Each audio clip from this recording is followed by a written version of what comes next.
दोस्तों नमस्कार। VK knowledge electrical में आप सभी का स्वागत है। दोस्तों निम्मी असाइनमेंट का सॉल्यूशन अपन ने स्टार्ट कर रखा है और पार्ट वाइज 25 क्वेश्चन आपको उसके हर दिन उपलब्ध करवाए जाते हैं। अभी तक हमने 8 पार्ट उपलब्ध करवा दिए हैं और आज हमारा जो सेशन रहेगा इसमें क्वेश्चन नंबर 201 से लेकर 225 तक रहेगा।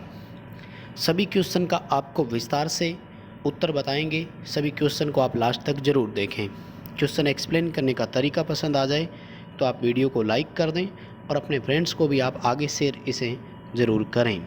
आप यदि चैनल पर नए हो तो आप चैनल को सब्सक्राइब ज़रूर करें।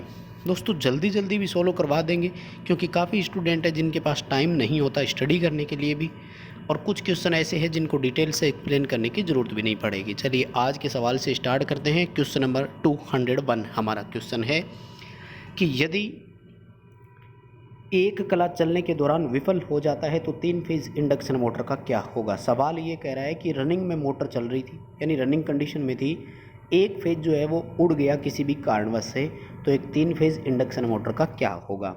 दोस्तों इन्होंने ये तो नहीं बताया कि मोटर लोड पर है या नो लोड पर, लेकिन ध्यान रखें रनिंग कंडीशन हमेशा लोड की होती है क्योंकि बिना भार के हम चला करके कभी नहीं छोड़ते।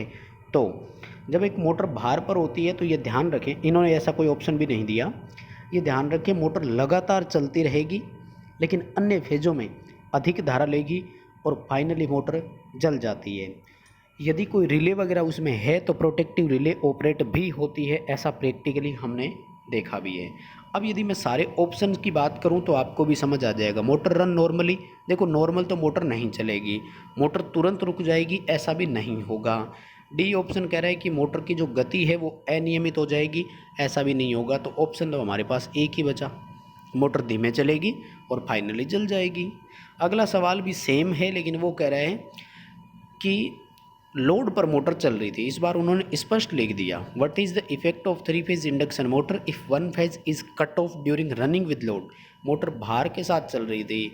हालांकि इसमें भी ऑप्शन देखिए आपको वही उसी तरह के ऑप्शन दिए हैं, तो इस बार भी हमारा डी ऑप्शन रहेगा, मोटर धीमी गति से चलेगी और फाइनली वाइंडिंग जो है वो जल जाएगी। साधारण से ऑप्शन अपन को दिए हुए हैं, बड़े कोई ऑप्शन दिए भी नहीं थे। ये अगला सवाल हमारा, ये अच्छा क्वेश्चन है। ये कह रहा है कि सिंगल फेजिंग प्रिवेंटर के साथ स्टार्टर चालू नहीं होता, क्या दोष है। यानी मोटर में स्टार्टर लगा हुआ था और उसमें सिंगल फेजिंग प्रिवेंटर, देखो सिंगल फेजिंग प्रिवेंटर जो है ना ये मोटर को सिंगल फेजिंग से प्रोटेक्ट करता है, यानी किसी कारणवश एक फेज उड़ गया तो ये मोटर को ट्रिप करवा देता है और चलने नहीं देता है। अब यही कह रहा है बार बार कि स्टार्टर जो है वो चालू नहीं हो रहा है, सिंगल फेजिंग प्रिवेंटर लगा हुआ है, तो इसका मतलब यही हुआ ना कि सिंगल फेजिंग प्रिवेंटर जो है वो उसको प्रोटेक्ट कर रहा है ना। ऑप्शन पर डिपेंड होगा। फेज क्रम अलग, देखो फेज क्रम गलत हुआ तो मोटर विपरीत दिशा में घूर्णन करेगी, इसका यहाँ कोई फर्क नहीं पड़ेगा। और दूसरा कह रहा है कि मोटर टर्मिनल पर गलत संयोजन, इससे स्पार्किंग होगी, गलत संयोजन से यह मोटर स्टार्ट नहीं होती। अगला जो इसमें ऑप्शन दिया था लाइन वोल्टेज में उतार चढ़ाव, देखिए लाइन वोल्टेज में फ्लक्चुएशन अगर आता है तो एनवीसी जो होल्डिंग कॉइल है उसका मैग्नेट या तो कमज़ोर होगा या तीव्र होगा और वो कॉन्टेक्टर ड्रॉप करवा देती है। आपूर्ति लाइन में ढीला कनेक्शन, तो यहाँ कोई भी ऑप्शन इसका सटीक नहीं है, ये ध्यान रखें। इसका सीधा सा जो ऑप्शन आता वो ये आता कि लाइन में सिंगल फेजिंग हो रही है, तीनों में से कोई एक फेज अपसेंट हो रहा है, इसलिए ये ऐसा बार बार जो है वो ट्रिपिंग दे रहा है। अगला सवाल है कि लोड होने पर AC 3 फेज इंडक्शन मोटर कम गति पर चल रही है, इसमें कौन सा दोष है। अब देखिए वो ऑप्शन अपना आया इसमें, ठीक है। भार जब मोटर पर डाल देते हैं तो मोटर की गति थोड़ी सी धीमी हो जाती है, कई कारण हो सकते हैं।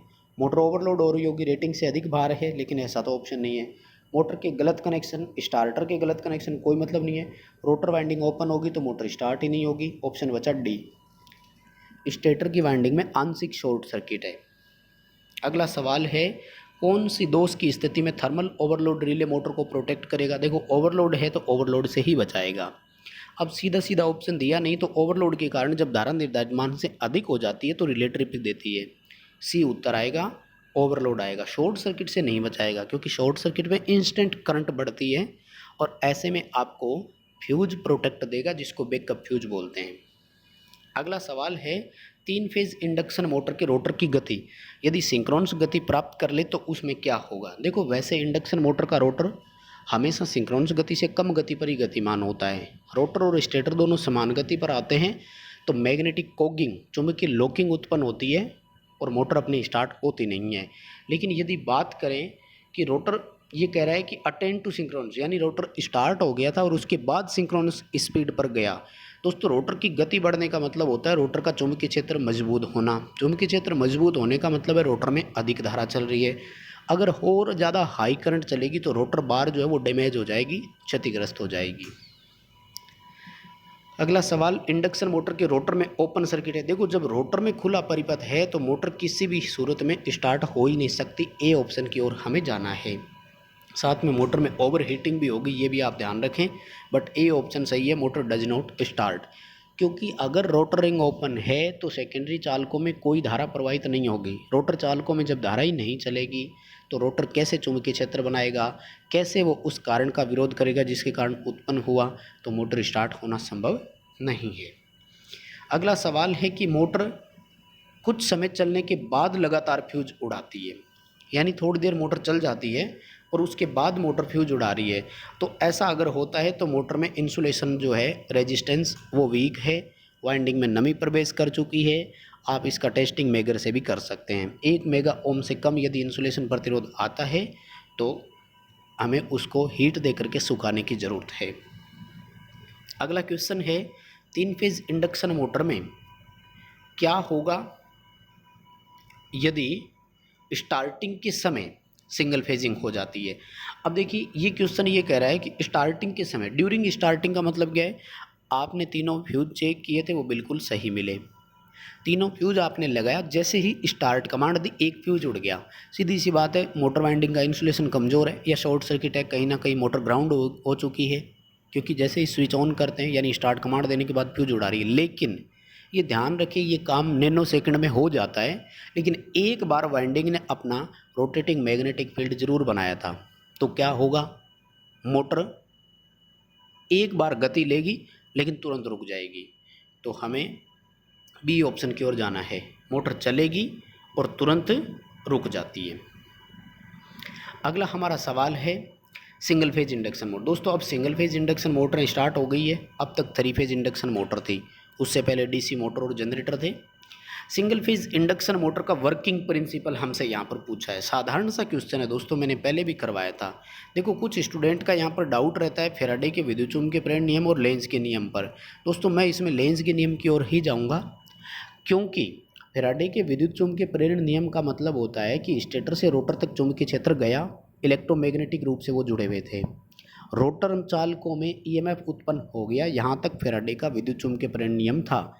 लेकिन इनर्शिया जड़त्व नियम के कारण रोटर ने अभी भी गति प्राप्त नहीं की थी, और ये जो गति प्राप्त करता है ये लेंज के नियम के कारण होता है, क्योंकि इस पर एक ऐसा बल लगता है जो उस कारण का विरोध करवाता है जिसके कारण इस पर बल लगा था। ए ऑप्शन की ओर हमें जाना है। अगला सवाल है कि मोटर आपको एक सर्किट दिखाया गया है, इस मोटर का नाम क्या है। देखो कैपेसिटर स्थायी रूप से लगा हुआ है, ये स्टार्टिंग वाइंडिंग है, Z1 Z2 सिरे, U1 U2 रनिंग वाइंडिंग के होते हैं। कैपेसिटर के साथ में आप देख रहे हो कहीं कोई सेंट्रीफ्यूगल स्विच है नहीं, कैपेसिटर स्थायी रूप से लगा रहेगा, तो ये हमारी परमानेंट कैपेसिटर मोटर है। ए ऑप्शन इसमें अपना सही रहेगा। नेक्स्ट क्वेश्चन फिर रिपीट हो गया, स्प्लिट फेज मोटर का कार्य सिद्धांत, तो लेंज का नियम ही आएगा इसमें। और 15वां क्वेश्चन कह रहा है कि सर्किट आपको फिर दिखाया गया है और ये मोटर कौन सी है। आईटीआई में तो मोस्टली डायग्राम ज़्यादा ज़रूरी होते हैं दोस्तों, इसलिए ये क्वेश्चन रिपीट कर रहे हैं। कंपटीशन एग्जाम में तो इस तरह के क्वेश्चन खैर कम ही आते हैं। फिर भी देखिए क्या हो रहा है, यहाँ पर आप स्पष्ट देख रहे होंगे, ये हमारी रनिंग वाइंडिंग है और ये स्टार्टिंग वाइंडिंग है Z1 Z2।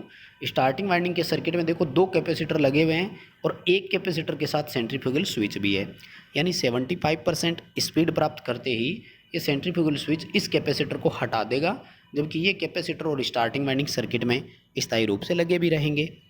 Double capacitor motor है ये, capacitor start capacitor run motor इसको अपने बोलते हैं। डी ऑप्शन आएगा। अगला सवाल, एसी सिंगल फेज मोटर में किस प्रकार का कम्यूटेटर मोटर के तहत वर्गीकृत किया जाता है। सिंगल फेज एसी में कम्यूटेटर मोटर में 2 आती है, रिपल्सन मोटर, यूनिवर्सल मोटर, क्योंकि इनमें कम्यूटेटर लगा रहता है। अगला सवाल, सिंगल फेज इंडक्शन मोटर के स्टार्ट करने के लिए किस विधि का उपयोग करते हैं, तो सिंगल फेज मोटरें स्प्लिट फेज विधि से स्टार्ट होती है, क्योंकि एक फेज पर घूमने वाला चुंबकीय क्षेत्र रोटेटिंग मैग्नेटिक फील्ड नहीं बन पाता है और हम एक फेज को दो फेजों में बांटते हैं। फेज बांटने के 3 मेथड मोस्टली हम यूज करते हैं। रेजिस्टेंस के माध्यम से फेज को स्प्लिट करना, कैपेसिटर का उपयोग करके हम फेज को स्प्लिट कर सकते हैं और शेडिंग रिंग का उपयोग करके हम फेज को स्प्लिट कर सकते हैं। नेक्स्ट हमारा question, single phase AC motor का प्रकार क्या है। फिर एक डायग्राम दिखाया और अपन से पूछा मोटर का प्रकार क्या है। देखो, स्टार्टिंग वाइंडिंग है, कैपेसिटर भी है और सेंट्रीफ्यूगल स्विच भी लगा हुआ है। यानी जैसे ही 75% से अबव स्पीड मोटर का होगा तो सेंट्रीफ्यूगल स्विच इस कैपेसिटर को भी हटा देगा और इस स्टार्टिंग वाइंडिंग को भी हटा देगा। इसका मतलब ये मोटर है कैपेसिटर स्टार्ट मोटर, और पूरा इसका जो नाम होता है वो होता है capacitor start induction run motor, क्योंकि कैपेसिटर का उपयोग करते हुए मोटर स्टार्ट हुई है, लेकिन बाद में इंडक्शन यानी प्रेरण के कारण से मोटर लगातार चल रही होती है। अगला सवाल है, यूनिवर्सल मोटर की सेंट्रीफ्यूगल स्विच जो है ना वो विधि दिखाइए गति नियंत्रण की। यूनिवर्सल मोटर में 3 तरह की विधियां काम में लेते हैं, फील्ड टैपिंग, सप्लाई वोल्टेज नियंत्रण और सेंट्रीफ्यूगल स्विच विधि का उपयोग करते हुए। अब सवाल पूछा कि ये कैपेसिटर क्यों लगाया। दोस्तों ये बहुत अच्छा क्वेश्चन है, ITI में तो इसके पूरे चांसेज हैं आने की। यदि आप सेकेंड ईयर एग्ज़ाम देने वाले हैं तो ज़रूर इस क्वेश्चन को अच्छे से दिमाग में सेट कर लेना। दोस्तों ये सेंट्रीफ्यूगल स्विच है और ये रजिस्टर है, तीनों के फंक्शन बता देता हूँ आपको मैं। सबसे पहले सेंट्रीफ्यूगल स्विच के माध्यम से मोटर को पूरी वोल्टेज मिलती है और मोटर अपनी निर्धारित गति के अनुसार चलती है। जैसे ही स्पीड मोटर की बहुत अधिक हो जाती है, यानी भार कम आया किसी वजह से, क्योंकि यूनिवर्सल मोटर की गति भार के व्युत्क्रमानुपाती होती है, तो उस समय जैसे स्पीड बढ़ेगी तो सेंट्रीफ्यूगल स्विच पर अपकेंद्रीय बल लगता है, सेंट्रीफ्यूगल फोर्स लगता है और ये ओपन हो जाएगा। अब जैसे ये ओपन हो जाएगा तो ये रेजिस्टेंस सर्किट में आएगा और अब जो फील्ड वाइंडिंग को सप्लाई मिलेगी वो प्रतिरोधक के माध्यम से मिलेगी, तो वोल्टेज ड्रॉप हो गया रेजिस्टेंस में। रजिस्टर में वोल्टेज ड्रॉप हुआ तो कम वोल्टेज मिली और मोटर की गति कम हो गई। जैसे ही स्पीड डाउन आती है सेंट्रीफ्यूगल स्विच फिर से लग जाता है और मोटर पुनः स्टार्ट हो जाती है। ये जो सेंट्रीफ्यूगल स्विच का मेक और ब्रेक हुआ था ना, इस दौरान क्या यहाँ पर स्पार्किंग उत्पन्न होती है, उस स्पार्किंग को रोकने के लिए कैपेसिटर हमने लगाया था। डी उत्तर रहेगा, reduce the sparking on contact. अगला हमारा सवाल है, सबमर्सिबल पंप मोटर की रिवाइंडिंग के लिए किस प्रकार के तार का उपयोग करते हैं, तो पीवीसी इंसुलेशन वाले वहाँ पर काम में लेते हैं। सबसे अधिक वाइंडिंग के लिए सुपर इनेबल्ड कॉपर वायर का उपयोग होता है और बड़े चालकों में हम उपयोग, जैसे जनरेटर की बात करूँ मैं, जनरेटिंग स्टेशन का, तो यहाँ पर छड़ चालकों का उपयोग होता है, यानी सीधे सीधे बार कंडक्टर इसमें डाला जाता है। अगला सवाल है कि किस प्रकार की एसी मोटर में कम स्टार्टिंग टॉर्क होता है। स्टार्टिंग टॉर्क जो सबसे कम होता है वो होता है स्प्लिट फेज इंडक्शन मोटर में, जिसको हम resistance start induction run motor भी बोलते हैं, क्योंकि इसमें स्टार्टिंग और रनिंग वाइंडिंग के प्रतिरोध के कारण ही टॉर्क उत्पन्न होता है। रनिंग वाइंडिंग मोटे तार कम टर्न की, स्टार्टिंग वाइंडिंग पतले तार अधिक टर्न की होती है। रनिंग वाइंडिंग का रेजिस्टेंस कम, स्टार्टिंग का अधिक होता है। अगला सवाल, सिंगल फेज इंडक्शन मोटर में सेंट्रीफ्यूगल स्विच का कार्य क्या है। 75% से अधिक स्पीड पर स्टार्टिंग वाइंडिंग को ओपन करना, बी उत्तर रहेगा। अगला सवाल, यूनिवर्सल मोटर का कौन सा उपयोग है, तो food mixer, portable drill machine, इस प्रकार के इक्विपमेंट में हम यूनिवर्सल मोटर का उपयोग करते हैं। ये मोटर AC DC दोनों पर प्रचालित हो सकती है। वाउंड रोटर के साथ कौन सी सिंगल फेज मोटर फिट की गई है, यानी कौन सी मोटर ऐसी है जिसमें रोटर वाउंड किया हुआ होता है। देखो, शेडेड पोल, परमानेंट कैपेसिटर और डबल कैपेसिटर, इन सब का रोटर केज टाइप होता है। शॉर्ट सर्किटेड एल्यूमिनियम चालक होते हैं, जबकि रिपल्सन मोटर का जो रोटर होता है ना, उसमें भी वाइंडिंग होती है, फिर कम्यूटेटर के माध्यम से हम इसको शॉर्ट करते हैं। और अगला सवाल, प्रतिरोध के संबंध में सिंगल फेज इंडक्शन मोटर की रनिंग और स्टार्टिंग के बीच में क्या संबंध होता है, तो दोस्तों रनिंग वाइंडिंग का प्रतिरोध कम, स्टार्टिंग वाइंडिंग का प्रतिरोध अधिक होता है, ये संबंध होता है। रनिंग वाइंडिंग मोटे तार कम टर्न की, स्टार्टिंग वाइंडिंग पतले तार अधिक टर्न की होती है। तो अपना इसमें क्वेश्चन आएगा option B, running winding is less, starting winding is more. Running का कम, स्टार्टिंग का अधिक होता है। बस दोस्तों ये थे आज के 25 क्वेश्चन। वीडियो पसंद आए तो लाइक ज़रूर करें, फ्रेंड्स को भी शेयर करें, और आप यदि चैनल पर नए हो तो चैनल को सब्सक्राइब जरूर करें। ये 25 क्वेश्चन आपको हर दिन प्रोवाइड करवाए जाते हैं। आप कंपटीशन एग्जाम की तैयारी कर रहे हैं या ITI के एग्ज़ाम देने वाले हैं, दोनों के लिए बहुत इंपॉर्टेंट ये क्वेश्चन रहने वाले हैं।